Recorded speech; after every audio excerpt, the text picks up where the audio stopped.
तो बोलिए शंकर भगवान की जय, गौरा माता की जय, साथ में कार्तिके बाबा की जय, गौरी पुत्र गणेश की जय, हर हर महादेव। तो देखिए गुरु बहन, आप लोग के बीच बहुत सुंदर सी चर्चा की कथा आप सबके सुना तनी हमरे कथा के आप सब शुरू से लास्ट तक सुनम आ सुन के बताएं कि हमार कथा सुन के आप सबन के कैसन लगल बाटे, और कमेंट बॉक्स में हर हर महादेव लिखम। चैनल के सब्सक्राइब करब, आगे से आगे शेयर करब। चैनल के नाम है शिव गुरु कृपा। आप सब गुरु बहना हमरे पे कृपा बनौले रह। बहुत सुंदर से सुंदर आप सबके ज्ञान वाला कथा आप सबके सुनाए कि हमार कथा सुनले से आपके घर के जो झगड़ा रही तो बंद हो जाई। हमार कथा सुनम, आप सब पे भोले बाबा बहुत दया दिखाइए, महादेव जी आप सब पे बहुत कृपा दिखाइए दी हैं। तो आप सब हमारे कथा के शुरू से लास्ट तक सुनम। देखी सास वाली अब पतोही वाली, सास और पतोही दोनों जानी में बहुत पटत आवल। उनके घरे झगड़ा उगड़ा नाई होता। जब झगड़ा उगड़ा नाई होता तो देखी घरवा के बगलियाँ एगो बाटी चुगलिन, उनके गांव भर के कहे लोग चुगलिन, कहे लोग केहू के घरे उजा तो घर में वो फोरे। तो बेचारी पतोहिया ना जानते रहल कि इहो हमारे घरवा आई हैं तो हमारे ससुर से हम झगड़ा मनो करई हैं। तो चुगलिन ओकर उहे दतिए रहल, ओकर घरे झगड़ा होत रहल, पतोहे से पटत नहीं रहल। जब पतोहे से पटत नहीं रहल तो सास पतोही में वो लोगन में बहुत झगड़ा होके आ ये सास पतोही में बेचारी के झगड़ा नहीं होके। तिनकर सास जवन रहली रोज रोज प्रतिदिन इनके जहाँ भी होके चर्चा तहाँ ही चर्चा सुने जा। अपने पतोहे से कहे कि हम जाए चर्चा सुने। तो पतोहियो बेचारी बहुत अच्छा रहली, कहत ले मम्मी जाई अब चर्चा सुनिए। भगवान के भजन कइल बहुत बढ़िया हवे, कली भगवान के भजन कइल बहुत बढ़िया। महादेव जी के मंदिर में पूजा पाठ कइल, महादेव जी के मंदिर में गइल बहुत बढ़िया। तो पतोहिया कहली तब कहीं होके गाँव में होके जैसे नज़दीक के सफ़र में कहीं होके तब बेचारी सास उनकर जात रहली चर्चा सुने। उनकर ये काम रहल।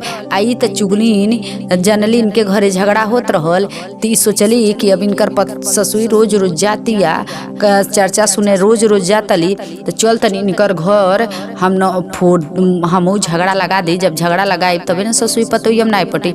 हमन के सास पतोहिया में इतना झगड़ा होता, एकरी घरवा काहे ससुई पतोहिया में इतना पटरी खाता, मने ना पटत कुल में झगड़े में नहीं होता।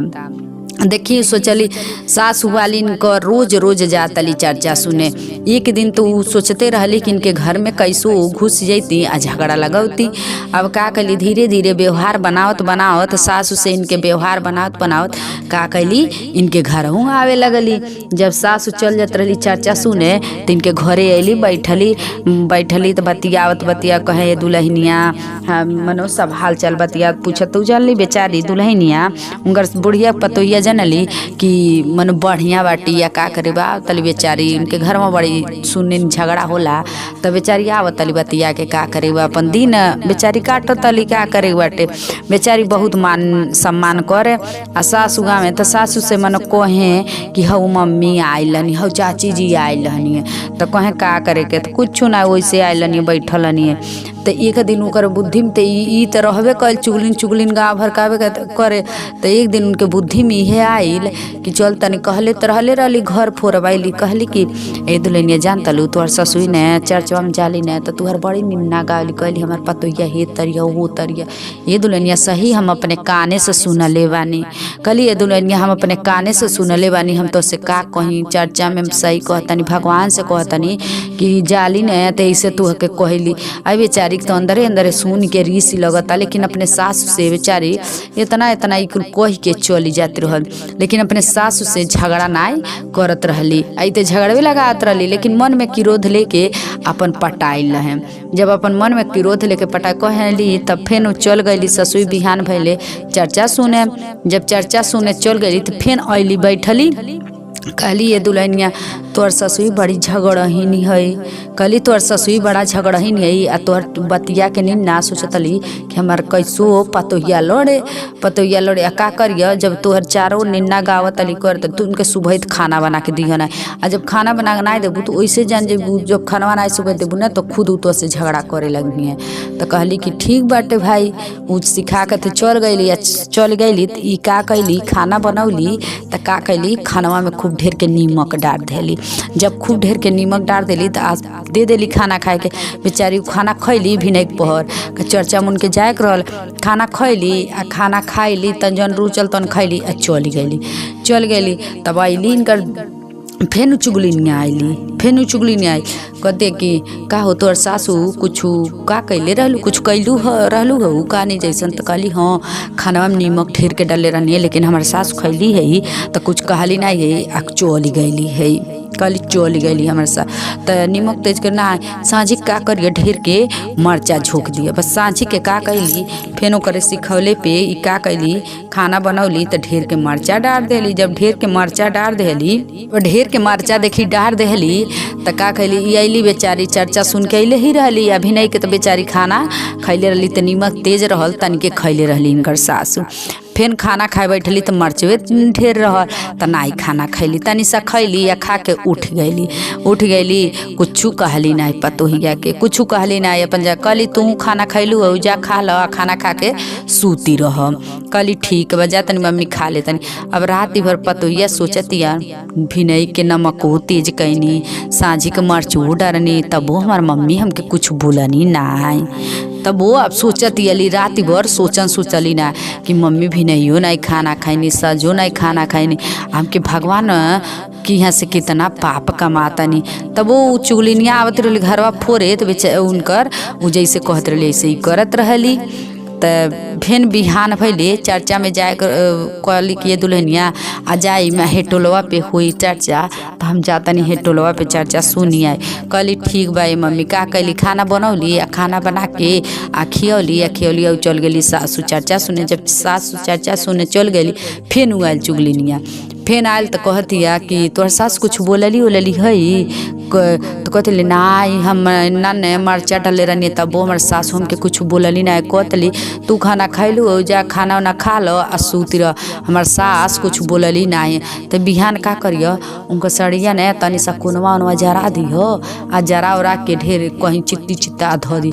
बस का कैली ओकर सिखौले पे का कैली ओकर उनकर जो सड़िया होला तो अगरबत्ती ले जाके उ ठहरे जरा देली या कनई माटी पोती देहली। तो ससुई धो के उ सड़िया गई लेली नहाए कि नहा के तो उहे सड़ी तो देखत अली सासु ओले कनई पोता गइल बा कान के से सड़िया जोरल बाटे। लेकिन कुछ कहली ना दूसरा साड़ी ले हली आ दूसरा साड़ी लेके आ पहिन के आ खाना खैली आ खाना खा के चर्चा सुने चल गईली। जब चर्चा सुने चल गईली तो फिर देखली चल गईली कर सासू चर्चा सुने। तो फिर अली तो कहतली का हो तोहर सास कुछ बोलली है ई जैसे कहले रहनी तैसे दिलू तोहर कहनी ना तोहर सासू बड़ी झगड़नी है तो ना हमार सासू झगड़ा ना कैलिए उनका सड़िया हम जराऊ देनी है थियो कर देनी है तब वो हमसे झगड़ा ना कैली है प्रेम से अपन दूसरा साड़ी पहन ली है आ चली गई है। कहली कि अब की का करिए जब इतना कैलू ना झगड़ा कैलिए लेकिन ये दुल्हनिया बड़ी तोहर सासू झगड़नी है। कहती ठीक बाटे हमारे साथ तो का करिए अइहे न चर्चा सुन के जब अइहे तो खूब घर में पानी ले लिह आ जब घर में पानी खूब ले लिह आप मंगिए पानी पिए के तो का करिए जब पनिया पिए ले जाइए न तो ऐसे जब हाथवा करिए तो उनके हाथवा लगवा ऐसे गिलासवा छोड़ दिया। कहली ठीक बाटे। तो कहते देखिए तोहर सास लेकिन बहुत झगड़ाइन है दे दुल्हनिया तोहर चारों ने निन्ने में गावे ली के उस रहल न तो कहली हमार पतोहिया है तरी आई ते ओकरे घरवा ते झगड़ा होत रहल तो सोचते रहे हमरे घरवा झगड़वा वाला इनके घरवा कैसे इतना पटरी बा। तो ये सास पतोही में ई झगड़ा करावे खातिर ई घर फोरे चुगलिनिया आवत रहलिए कि हम पतोहिया चढ़ा देव। जब पतोहिया चढ़ा देव तो ससुर खूब लड़ी आ जब ससुर खूब लड़ी तो हमार मजा रहबे करी। ऊ जैसे चुगलिनिया कहले रही वैसे इनके दिमाग में घुस गल। जब सास अली इनकर चर्चा सुन के का कैली, गर्म पानी ले गईली। आगे जब गर्म पानी ले गईली बेचारी, ऊ ले गईली कतले मम्मी ली। जैसे हाथवा बेचारी ऐसे फैलावत अली तैसे उनके अगवा गिलसवा छूट गए। जब गिलसवा छूट गई बस का भले उनकर ससुई हाथों में तनी जर गईली या गुड़ों में जर गई। कहत अली देखी अपने गुर बहिना देखी अपने जर गईल वाली। लेकिन कहत अली का तू ना जरलू हऊ? तो कहली नाई मम्मी हम ना जरल बानी। ती देखली त का कैली पतैया का कैली, जब गुड़वा जरल त का कैली हाली हाली ओपे जौन होला अपन मलहन उलहन लगावे लगली। कहतली रहे द तू छोड़ द हम नीक बानी, तू ना जरलू हऊ? एकदम कहे तू ना जरलू हऊ, जाए दो सोचा न रही गईली कि हम तेज बच गईनी। आ इतना हमारे सास जर गईली ना जरते पानी करिए चढ़ौले पे जरते पानी देनू नहीं चढ़ौले पे आ जर गईनी। लेकिन हमके ना कुछ कहतनी तू ना जरलू इतना जर गईल बानी। तब वो कहतनी तू ना जर। अब बेचारी सोचन चिंता हो गई कि देख अपन ससुई सथवा इतना गलती करतनी। आ उ चुगलिनिया आवत अली तो कहतली कि ऐसे ऐसे सिखा के जातली तोहर सास बड़ी झगड़हीनी है। आदे उनके घरे तो देखी झगड़ा चुगलिनिया घरे झगड़ा होत रहा। तीसरा के घर तो फोरे आवत रहली।